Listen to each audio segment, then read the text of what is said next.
Shalom, selamat hari Minggu, selamat beribadah. Saudara yang saya kasih di dalam Tuhan, senang sekali pada hari ini saya boleh berjumpa dengan saudara dimanapun berada. Dan kita sama-sama, mari kita membuka hati kepada Tuhan dan biarkan Tuhan berbicara kepada kita. Dan firman Tuhan yang akan kita sama-sama nikmati bersama-sama ini akan menjadi berkat bagi kita. Puji Tuhan, saya memberi judul kita pada hari ini yaitu Kuasa Darah Yesus. Seminggu ke depan kita akan merayakan Paskah, dan minggu ini kita memasuki minggu sengsara Tuhan Yesus. Kita bersuka cita karena kita adalah orang-orang tebusan Tuhan. Kita dicintai oleh Tuhan. Haleluya, puji Tuhan. Ada satu ayat yang luar biasa yang sedari kecil kita selalu diingatkan untuk dihafal bahkan. Dan biar ini menempel betul di dalam hati kita, menyadari bahwa Tuhan itu begitu mengasihi kita, mengasihi saya dan saudara. Dan firman Tuhan itu terdapat di dalam kitab Yohanes 3 ayat 16. Dikatakan, karena begitu besar kasih Allah akan dunia ini. Akan dunia itu berarti akan saya dan saudara. Sehingga ia telah mengaruniakan anaknya yang tunggal, supaya setiap orang yang percaya kepadanya tidak binasa, melainkan beroleh hidup yang kekal. Saya tertarik sekali saudara membaca firman Tuhan berkata sehingga ia telah mengaruniakan kepada kita. Kita semua dikaruniai oleh Tuhan. Dikaruniai itu berarti kita mendapat sesuatu yang istimewa dari Tuhan. Sesuatu yang seharusnya kita tidak pantas untuk menerimanya, tapi kita menerimanya. Nah saudara, kita tahu kalau kita belajar dari firman Tuhan bahwa dari awal manusia jatuh di dalam dosa, sehingga Allah telah menyatakan, dan kita boleh membaca dari awal Allah telah menyatakan dirinya kepada kita bahwa dia mengasihi kita dan dia ingin menyelamatkan saya dan saudara. Puji Tuhan. Nah saudara, kata mengaruniakan di sini, Allah memberikan kepada kita. Allah telah menetapkan, bahkan Allah telah menunjuk Yesus. Siapakah Yesus? Dia adalah bagian dari dirinya sendiri, Allah yang menjadi manusia dan diperkenalkan sebagai anak Allah. Sehingga saudara, dengan pemahaman manusia, Allah tahu kita dapat mengerti bahwa seorang anak adalah perwujudan dari orang tuanya. Dan saudara, itu berarti bahwa Allah sendiri itu di dalam wujud Yesus Kristus yang disebut anak Allah itu datang ke dunia, mati di kayu salib. Itu bukan berarti Allah juga sudah mati dan bagaimana dia dapat membangkitkan Yesus. Itulah sebabnya dengan pengetahuan manusia, Allah sudah mempersiapkan kita agar kita dapat memahami. Dan firman Tuhan berkata, saya suka sekali dengan dua kata yang ada di sini, yaitu supaya setiap orang yang percaya. Ada banyak hal di dalam firman Tuhan, kadang-kadang kita agak susah bagi kita untuk kita bisa nalar, untuk kita bisa mencerna dengan pikiran kita. Tapi disitulah fungsi percaya, fungsi iman itu yang harus kita lakukan, yaitu kita percaya apa yang dinyatakan oleh Tuhan dan apa yang dapat kita lihat, kita rasakan di dalam kehidupan kita. Kita terima di dalam kasih karunia dan dalam sukacitanya. Puji Tuhan. Nah saudara yang kekasih di dalam Tuhan, berbicara soal sehingga ia mengaruniakan anaknya yang tunggal. Untuk apa saudara dia datang ke dunia ini? Dan kita sangat bersyukur kepada Tuhan karena pada saat kita membaca firman Tuhan, kita mengerti betul bahwa Yesus Kristus datang ke dunia bukan untuk jalan-jalan, tapi dia datang dengan satu misi agung, yaitu menyelamatkan saya dan saudara. Dan kalau kita merunut kuasa darah Yesus itu, mari kita dapat melihat di dalam perjanjian yang lama, di dalam kitab Kejadian pasal yang ketiga ayat yang ke 21 saudara, kita mengerti apa yang dilakukan oleh Allah pada saat manusia jatuh di dalam dosa. Nah kita tahu bahwa pada saat manusia menciptakan Adam dan Hawa, mereka diciptakan di dalam gambaran Allah. Tapi kita tahu bahwa mereka akhirnya gagal dalam mempertahankan hidupnya untuk menuruti, untuk dengar-dengaran akan firman Tuhan, untuk percaya apa yang dikatakan oleh Allah kepada mereka, dan mereka tergoda kepada iblis. Dan saudara, pada saat mereka jatuh dalam dosa, melanggar firman Tuhan, Tuhan melakukan satu hal yang sangat istimewa dan merupakan tanda bagi kita. Bahkan ada penumpahan darah untuk menebus, untuk menutupi manusia di dalam dosanya dan di dalam tindakan-tindakan yang memalukan yang sudah mereka lakukan. Nah saudara, kita perhatikan di Kejadian 3 ayat 21, di situ dikatakan, dan Tuhan Allah membuat pakaian dari kulit binatang untuk manusia dan untuk istrinya, lalu mengenakannya kepada mereka. Nah, saudara, firman Tuhan berkata pada saat manusia jatuh di dalam dosa, akhirnya manusia menyadari dirinya dan melihat dirinya, dan dia dapat melihat bahwa dia tidak lagi kudus, dan dia tidak lagi benar, dan dia tidak lagi mulia seperti apa yang sudah diciptakan oleh Tuhan dari awalnya. Dan dia dapat melihat kelemahan dari dirinya, dia dapat mengenali bahwa dia telah jatuh dalam dosa. Akhirnya manusia menjadi malu, dan dia dapat melihat bahwa dia telanjang, saudara. Dan saudara, hidup dalam memalukan seperti ini, puji Tuhan, Tuhan tidak biarkan.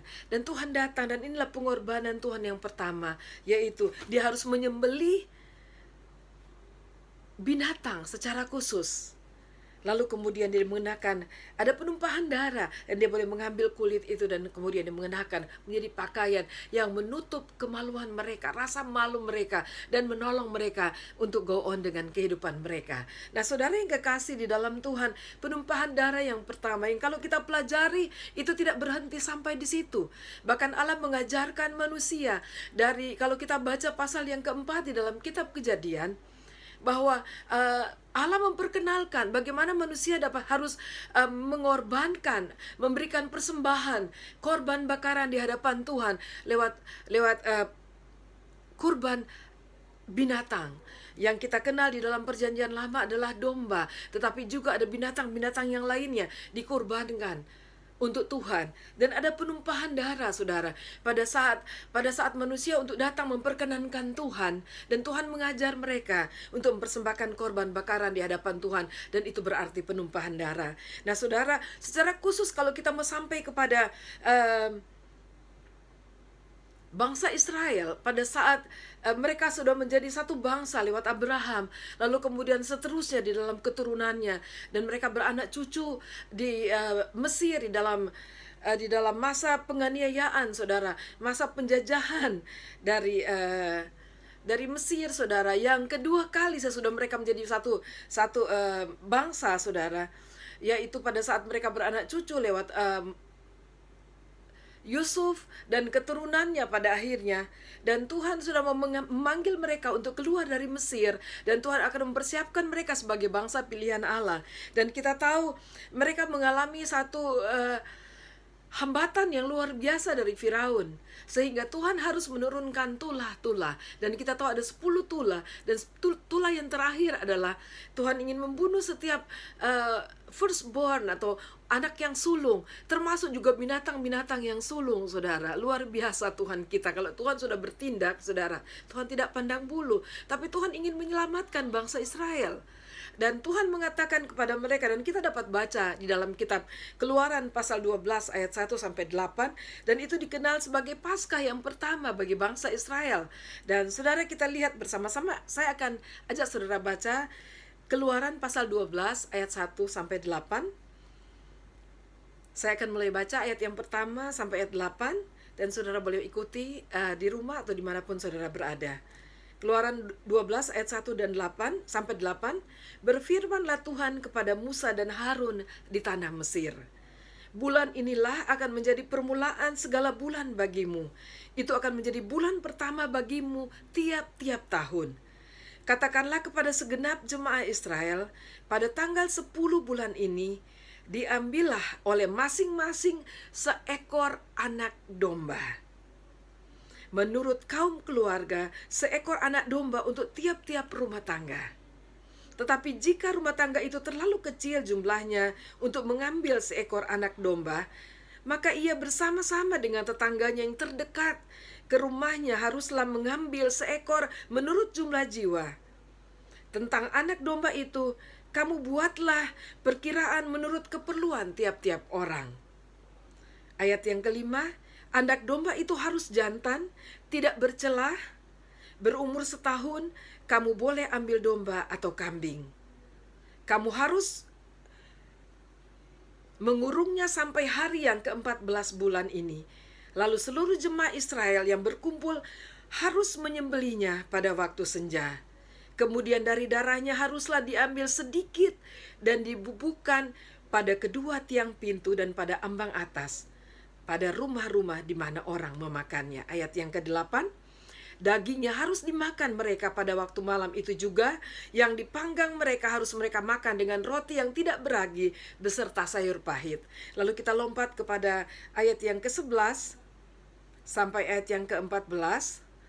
Dan beginilah kamu memakannya, pinggangmu berikat, kasut pada kakimu, dan tongkat di tanganmu. Buru-burulah kamu memakannya, itulah Paskah bagi Tuhan. Sebab pada malam ini aku akan menjalani tanah Mesir, dan semua anak sulung dari anak manusia sampai anak binatang akan kubunuh, dan kepada semua allah di Mesir akan kujatuhkan hukuman. Akulah Tuhan, dan darah itu menjadi tanda bagimu pada rumah-rumah di mana kamu tinggal. Apabila aku tidak melihat darah itu, maka aku akan lewat pada kamu. Apabila aku melihat darah itu, maka aku akan lewat daripadamu. Jadi jika akan ada tulah kemusnahan di tengah-tengah kamu apabila aku menghukum tanah Mesir. Hari ini akan menjadi hari peringatan bagimu. Kamu harus merayakannya sebagai hari raya bagi Tuhan turun-temurun. Kamu harus merayakannya sebagai ketetapan untuk selama-lamanya. Haleluya. Nah, saudara yang kekasih, terus-menerus bangsa Israel melakukannya, saudara. Dan setiap tahun mereka merayakan, datang bersama-sama sebagai hari pengorbanan, syukur kepada Tuhan, hari pengampunan dosa, hari kelepasan, Passover.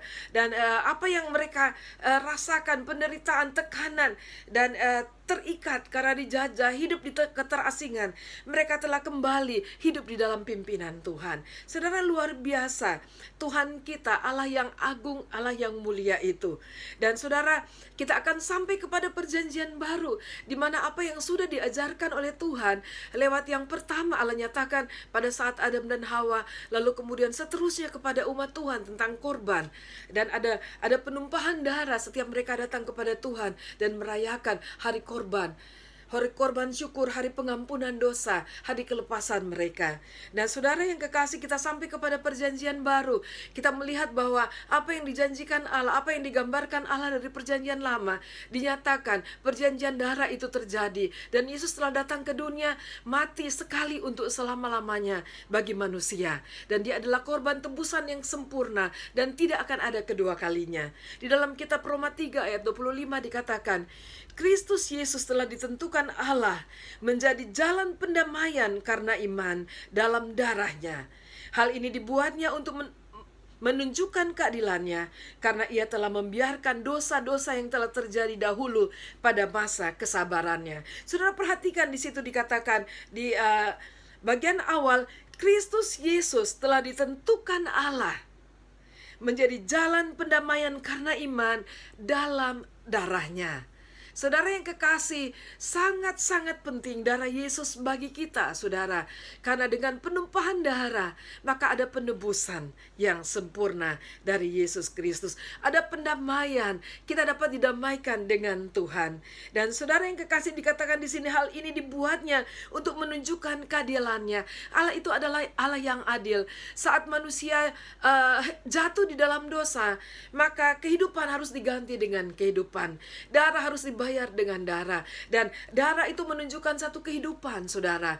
Dan pada saat manusia kehilangan kehidupan, maka Allah harus memberikannya, menebusnya dengan kehidupannya sendiri. Pada saat manusia menumpahkan darah, dia mati dan dia menjadi tebusan. Dan kita bersyukur kepada Tuhan. Tuhan Yesus adalah tebusan yang sempurna yang sudah ditentukan oleh Allah bagi manusia. Dia tidak berdosa tetapi menjadikan dosa. Menjadi dosa adalah dia menanggung segala dosa-dosa manusia. Dia tidak berdosa karena dia tidak melakukan dosa. Nah, saudara yang kekasih dalam Tuhan, Tuhan sudah begitu sabar bagi manusia. Seringkali manusia tidak mengerti apa yang dilakukannya, dan lebih celaka lagi, dan kadang-kadang kita juga seperti itu. Kita tidak mengerti, tapi kita di dalam kesombongan. Kita tidak mengerti apa yang kita lakukan, kita tidak mengerti apa yang kita bisa pahami, atau apa yang kita pahami, tapi kita begitu sombong dengan apa yang kita ada. Nah, saudara yang kekasih di dalam Tuhan, biarlah kita sadar kalau kita sementara mendengar firman Tuhan ini, kita mendapati bahwa kita selama ini mengeraskan hati kepada Tuhan. Tuhan sudah begitu mengasihi kita. Kita tidak mengerti bahwa kita tidak bisa berbuat apa-apa dalam hidup tanpa Tuhan. Dan kalau kita terlalu sombong bahwa kita bisa, saat ini saya harap kita boleh bertobat, kita boleh berubah, dan kita boleh menerima kasih karunia Allah. Bahwa kita harus sadar bahwa sekalipun kita berdosa, kita melihat dari masa perjanjian lama, manusia banyak kali melakukan dosa, bahkan Adam dan Hawa. Tapi Tuhan begitu mengasihi. Dosa memang ada konsekuensi, tapi kasih Tuhan melampaui segala-galanya. Kalau kita sadar dan kita mau datang kepada Tuhan dan mau kita bertobat. Haleluya. Dan saudara yang kekasih, Tuhan masih tetap menginginkan setiap orang diselamatkan. Sama seperti tadi yang kita baca di dalam kitab Yohanes 3 ayat 16. Bahwa Tuhan ingin setiap orang boleh diselamatkan. Haleluya. Dan saudara yang kekasih, mengingat kesabaran Tuhan, mengingat kesombongan manusia, saya ingat tercerita pada saat Tuhan Yesus sebelum disalibkan, dia dibawa kepada pengadilan negeri, saudara. Lalu di pengadilan wali negeri. Dan wali negeri pada saat itu adalah Pilatus. Dan Yesus diadili di hadapan rakyat negeri itu, saudara. Dan pada saat Pilatus mengadili Yesus, sebenarnya dia tidak mendapati ada kesalahan yang sesuai untuk hukuman yang diminta oleh rakyat, yaitu agar Yesus disalibkan. Dan dia mencoba begitu rupa agar Yesus Kristus itu tidak disalibkan, tetapi ada penjahat satunya yang lebih berkaliber yang sudah dikenal sebagai penjahat, yaitu Yesus yang disebut Barabas itu, yang seharusnya disalibkan, bukan Yesus Kristus. Tetapi saudara, pada saat Pilatus mencoba untuk melakukannya, tapi rakyat yang sudah dipengaruhi oleh ahli-ahli Taurat dan lain-lain yang berusaha untuk Yesus boleh disalibkan, saudara. Kita memperhatikan Matius 27, kalau saudara membaca bersama ayat 24, Pilatus berkata kepada rakyat di negeri itu, dikatakan, aku tidak bersalah terhadap darah orang ini. Darah itu berbicara soal kehidupan, saudara. Dan Pilatus mengatakan, aku tidak bersalah terhadap darah orang ini. Itu urusan kamu sendiri. Dan kita lihat ayat selanjutnya, saudara. Kita melihat apa yang dikatakan oleh rakyat. Dikatakan, dan seluruh rakyat itu menjawab, biarlah darahnya ditanggungkan atas kami dan atas anak-anak kami. Saudara, luar biasa, mereka tidak mengerti bahwa darah Yesus yang akan dicurahkan itu adalah untuk menanggung dosa manusia. Dan mereka katakan, biarlah darah, seharusnya mereka ditanggung oleh Yesus. Darah Yesus itu yang menebus mereka. Tapi kebencian seringkali membutakan hati manusia.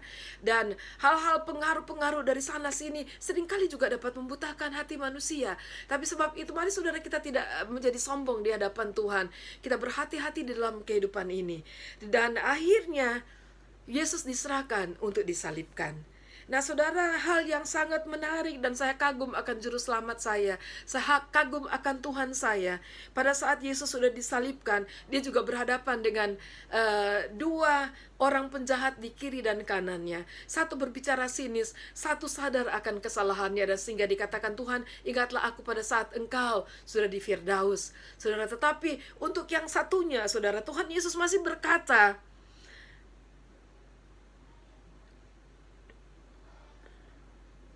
Tuhan Yesus masih berkata bahwa Bapakku, dia masih berdoa di hadapan Tuhan, ampunilah mereka, karena mereka tidak tahu apa yang mereka perbuat.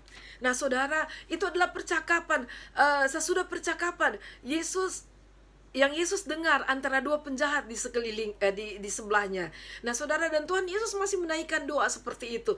Bukan hanya berdoa bagi penjahat yang di sebelahnya, yang berbicara dianya penjahat, tetapi dia melecehkan Tuhan Yesus. Tetapi Tuhan juga sedang berdoa bagi orang-orang lain yang menyalibkan dia, termasuk orang-orang yang berkata, salibkan dia. Biarlah darahnya ditanggungkan atas kami dan anak-anak kami. Tapi Tuhan Yesus tahu betul bahwa sebenarnya mereka yang memerlukan Tuhan. Mereka tidak bisa menanggung darah Yesus, tapi Yesus yang dapat menanggung darah mereka, dapat menanggung hidup mereka. Nah saudara yang kekasih, kita sangat bangga kepada Tuhan. Kita sangat bangga kepada Tuhan Yesus Kristus itu sendiri. Nah saudara, Tuhan tahu betul betapa pentingnya kita menerima, kita mempercayai, dan juga dikatakan Tuhan Yesus sendiri bahwa kita makan dan minum, makan tubuhnya dan minum darahnya. Banyak orang dan ahli-ahli Taurat, orang Farisi menggunakan kata-kata Yesus sepertinya itu seperti darah dan daging yang asli, tapi itu kiasan bahwa apa yang Yesus lakukan di kayu salib, pengorbanannya. Dia menyerahkan tubuhnya dan dia membiarkan darahnya tertumpah bagi kita. Harus kita terima. Itu boleh menyatu di dalam kehidupan kita, menutupi kehidupan yang berdosa kita ini, sehingga saat kita datang kepada Tuhan, kita selalu menerima pengudusan dan pembenaran oleh darah Yesus. Puji Tuhan. Yesus sendiri berkata di dalam kitab Yohanes 6 ayat 53. Yesus berkata di situ, dikatakan, maka kata Yesus kepada mereka, aku berkata kepadamu, sesungguhnya jikalau kamu tidak makan daging anak manusia dan minum darahnya, kamu tidak mempunyai hidup di dalam dirimu. Barang siapa makan dagingku dan minum darahku, ia mempunyai hidup yang kekal, dan aku akan membangkitkan dia pada akhir zaman. Barang siapa makan dagingku dan minum darahku, ia mempunyai hidup yang kekal, dan aku akan membangkitkan dia pada akhir zaman. Saudara yang kekasih, luar biasa bukan saudara? Yesus katakan, dan saya sangat garis bawahi ayat yang ke-54 itu. Barang siapa makan dagingku dan minum darahku, ia akan mempunyai hidup yang kekal. Kita tidak minum, saudara, tapi Yesus, dia sadar bahwa dia akan membuat cara supaya manusia tahu dan dikenal, saudara, perjamuan akhir, perjamuan malam, saudara, bersama dengan Tuhan Yesus. Perjamuan terakhir itu dia memecah-mecahkan roti, lalu kemudian dia memberikan air anggur itu untuk diminum oleh murid-muridnya, dan dia berkata, lakukanlah itu terus menerus, selalu di dalam kehidupan kami, dalam perkumpulan kamu, untuk kamu dapat mengingat apa yang aku lakukan sampai aku datang kedua kali untuk menyambut kalian. Itu luar biasa, saudara. Tuhan melakukannya. Tuhan punya kata-kata, tidak ada satupun, saudara, dengan perkataan yang fana, yang tidak ada artinya, tetapi semua ada tujuan Tuhan. Dia berkata-kata seperti itu karena dia tahu kita penting sekali untuk mempercayai dia dan menerima penebusan dari Kristus bagi saya dan saudara. Kenapa darah Yesus sekali lagi begitu penting bagi kita? Mari kita mencermati firman Tuhan. Di dalam Roma 3 ayat 25 tadi dikatakan di situ, yang kita sudah baca tadi, bahwa Kristus Yesus telah ditentukan, sekali lagi, telah ditentukan Allah menjadi jalan pendamaian karena iman. Dan tidak ada yang lain, saudara. Dia menjadi jalan pendamaian. Ada garis bawahi lagi, karena iman. Kita harus percaya, saudara. Dan firman Tuhan bilang, diberkatilah orang yang percaya tapi tidak melihat. Saudara, mungkin tidak semua kita boleh ada kesempatan untuk pergi ke Israel dan melihat-lihat tempat-tempat purbakala yang bukti nyata bahwa Yesus pernah datang ke dunia dan dia disalibkan dan mati di kayu salib bagi saya dan saudara. Tetapi itu tidak penting kalau saudara percaya dan saudara tahu saudara perlu Tuhan. Engkau perlu juru selamat. Setiap manusia perlu juru selamat. Sebab itu dikatakan Kristus Yesus telah ditentukan Allah menjadi jalan pendamaian. Yesus saja, tidak ada yang lain, saudara. Dan firman Tuhan di bagian di kitab Kisah Para Rasul 4 ayat 12 dikatakan, dan keselamatan tidak ada di dalam siapapun juga selain di dalam Dia, sebab di bawah kolong langit ini tidak ada nama lain yang diberikan kepada manusia yang olehnya kita dapat diselamatkan. Ini firman Tuhan yang berkata, saudara, di dalam kitab Kisah Para Rasul 4 ayat 12 ini, bahwa tidak ada siapapun. Sebab itu orang boleh berkata ada banyak guru selamat, tapi hanya satu juru selamat, yaitu Yesus Kristus Tuhan kita. Haleluya. Saudara, yang berikut dalam Efesus 1 ayat yang ke-7, saudara, dikatakan di situ, sebab di dalam Dia, sekali lagi di dalam Dia, di dalam Yesus Kristus, dan oleh darahnya kita beroleh penebusan. Garis bawahi, penebusan. Penebusan itu berarti sama seperti kita membeli, saudara. Kita membeli sesuatu, kita bayar, lalu kita mendapatkan apa yang kita beli. Dan Tuhan Yesus menebus kita, walaupun kita adalah milik Tuhan, tapi kita sudah menjual diri kita oleh pelanggaran-pelanggaran kita. Kita jadi berdosa dan kita terjual, terikat oleh dosa. Dan kita seharusnya binasa, kita seharusnya dihukum, kita seharusnya berada dalam kematian. Tapi Yesus melakukannya agar dapat membayar kita dan dia dapat mengambil kita kembali. Tapi Tuhan tidak merampas, saudara. Dia ingin kita ada respon. Dan dia ingin agar kita yang mengambil keputusan untuk menerima dia, untuk percaya kepada Tuhan. Sebab itu berkali-kali dikatakan di dalam iman. Dan saudara, sebab di dalam dia dan oleh darahnya kita beroleh penebusan, kita beroleh pengampunan dosa. Pada saat dia sudah membayar kita, dia juga menebus kita dan dia mengampuni atas segala pelanggaran kita. Sebab itu mari terima Tuhan Yesus menjadi Tuhan dan Juru Selamat.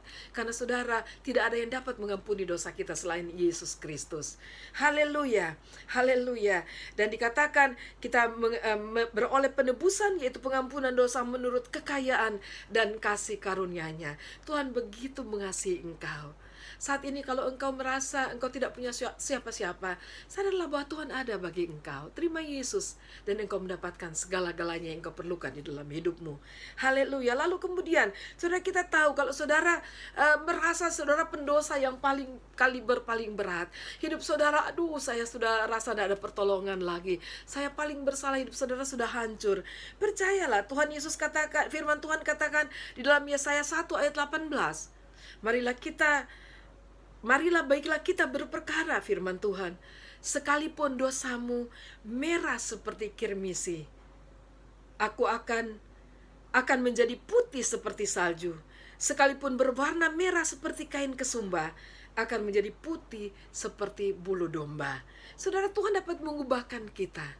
Bahkan dari berdosa menjadi kudus, menjadi bersih. Dari pendosa menjadi orang yang dapat menolong orang lain dibebaskan oleh dosa saat kita membagikan kabar keselamatan Yesus Kristus kepada sesama. Haleluya. Nah saudara yang kekasih, lalu ada satu ayat lagi, ayat yang sangat memberkati. Pada saat saudara rasa hidup saudara sudah tidak ada harapan, hidup saudara terlalu kotor, saudara lihat Tuhan katakan kalau kita mau datang kepada Tuhan, minta pengampunan dosa dan bertobat dari segala pelanggaran dan dosa kita. Firman Tuhan katakan dalam Mazmur 103 ayat 10-12, tidak dilakukannya kepada kita setimpal dengan dosa kita, dan tidak dibalasnya kepada kita setimpal dengan kesalahan kita. Tetapi setinggi langit di atas bumi, demikianlah besarnya kasih setianya atas orang-orang yang takut akan Dia.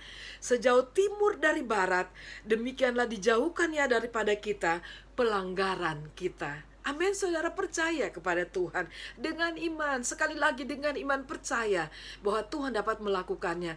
Dan pada saat engkau menerimanya, engkau akan dapat melihat karya Tuhan di dalam kehidupanmu. Lebih lanjut saudara, kita melihat dalam Roma pasal 5 ayat yang ke-9. Dikatakan, lebih-lebih karena kita sekarang telah dibenarkan oleh darahnya, kita pasti akan diselamatkan dari murka Allah. Haleluya saudara, oleh darahnya kita dibenarkan.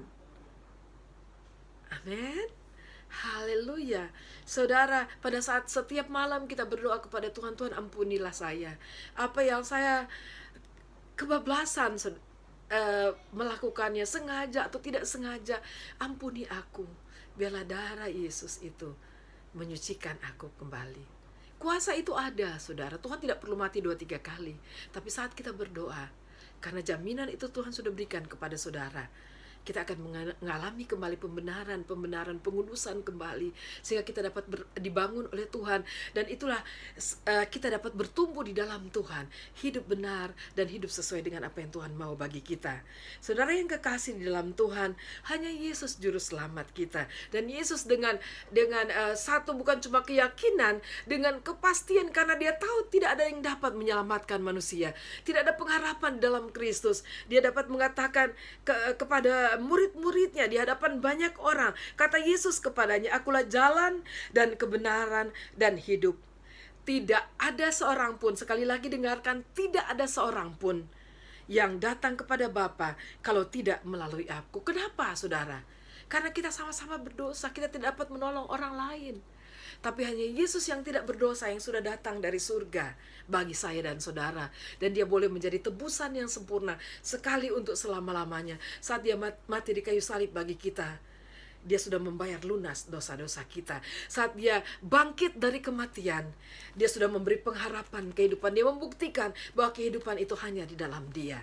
Haleluya, saudara. Marilah sepanjang hari-hari ini sampai ke hari Paskah, saudara, kita dapat mengalami kuasa Kristus, kuasa darah Yesus bagi kita, yang menguduskan kita, yang membenarkan kita, yang membaharui kita, yang mendamaikan kita dengan Tuhan, yang memulihkan hubungan kita dengan Allah, sehingga kita dapat berkata, ya Allah, Aba, ya Bapa. Luar biasa, itulah Tuhan kita. Kalau selama ini saudara tidak tahu bagaimana, apa yang harus saya lakukan untuk saya menerima keselamatan kekal, datang kepada Yesus, saudara, dan kita dapat mengalami kelepasan dan kelegaan sempurna. Biarlah kuasa darah Yesus itu berlaku bagi engkau. Dia bukan hanya membebaskan engkau dari dosa, dia bukan hanya membebaskan engkau dari segala cengkeraman-cengkeraman, kebiasaan-kebiasaan dosa. Dia juga melepaskan engkau dari segala ikatan, bahkan ikatan kuasa kegelapan, ikatan maut, ikatan apapun yang menghimpit saudara. Ada Tuhan yang dapat membebaskan engkau. Pada saat saudara merasa saudara diikat dengan kuasa kegelapan karena saudara juga selama ini hidup di dalam keluarga atau secara pribadi, saudara berurusan dengan dukun atau terikat pada kuasa-kuasa kegelapan, datang kepada Yesus, berdoa kepada Tuhan, Tuhan, tolong saya, aku mau dilepaskan. Aku mau darah Yesus boleh melepaskan aku dari belenggu-belenggu, mengampuni saya dari segala dosa saya, dan membaharui saya menerima Engkau menjadi Tuhan dan Juru Selamat, dan saya mau hidup di dalam Engkau. Saya percaya kuasa darah Yesus akan berlaku bagi engkau. Tuhan memberkati saudara. Mari kita berdoa. Haleluya. Bapa di surga, hamba berdoa, bersyukur kepada Engkau buat firman Tuhan, dan hamba percaya bagi setiap orang yang mendengarkan firman Tuhan ini akan ditolong oleh Tuhan. Saat bahkan mereka sedang berdoa kepada Engkau, Tuhan, aku percaya kuasa darah Yesus dalam kehidupanku. Saat ini aku mau minta pengampunan dari Engkau. Tuhan, hamba berdoa biar Tuhan mengampuni setiap orang, karena hanya Engkau dapat memberikan kehidupan baru kepada setiap manusia, dan Engkau akan dapat memberikan, ya Tuhan, kehidupan kekal bagi kami saat kami datang menyerahkan kehidupan kami kepada Engkau. Dan hamba berdoa agar setiap orang boleh menerima pertolongan dari Tuhan, agar kami boleh terarah datang, ya Tuhan, bergabung bersama-sama dengan anak-anak Tuhan yang lain, dan kami boleh dibangun di dalam kehidupan di dalam Engkau, ya Tuhan. Terima kasih Bapa di surga. Sekali lagi hamba berdoa dan melepaskan berkat, melepaskan kuasa darah Yesus yang melepaskan, mengubahkan, dan membaharui setiap orang pada saat ini. Setiap orang yang mendengarkan dan sedang berdoa pada saat ini, terpujilah Engkau, kasih karunia dan damai sejahtera Tuhan boleh ada bagi setiap kami. Haleluya. Dalam nama Tuhan Yesus kami berdoa. Haleluya. Amin. Puji Tuhan, Tuhan memberkati saudara. Tetap semangat dan jangan lupa untuk terus membaca Alkitab dan berdoa, bersekutu dengan Tuhan, bersekutu dengan sesama kita. Tuhan Yesus memberkati.